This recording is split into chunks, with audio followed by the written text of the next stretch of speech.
The Supreme Court issued a troubling decision today ruling that a Trump-era bump stock ban is unconstitutional. For those of you who don't know it, a bump stock is a device designed to simulate a fully automatic device, and it's the same item that was used in 2017 in Las Vegas, where 58 innocent Americans lost their lives. And this troubling 6-3 decision by the Supreme Court hinged around one thing, and that is the definition of machine gun. Because within it, the conservative majority decided that the 90-year-old National Firearms Act, which originally banned all machine guns, cannot be interpreted to include bump stocks. Using a very literal, narrow interpretation of the law, and quite honestly, a little bit of mental gymnastics in my opinion, the court decided that while a bump stock is an accessory that makes it easier for somebody to operate a device, it does not rise to the level of making that device a machine gun. Essentially, what the majority is saying is that because in a bump stock, it is the stock and not the trigger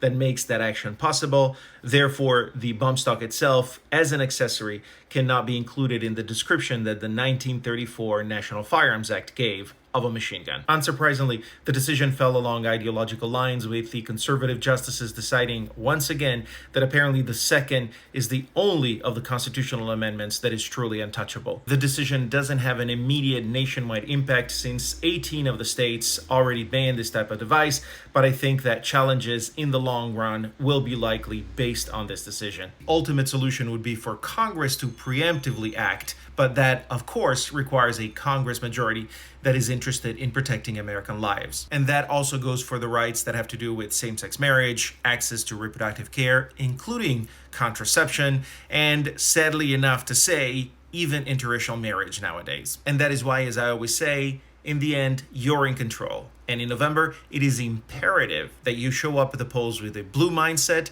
and decide to vote for the values of democracy, safety, and freedom.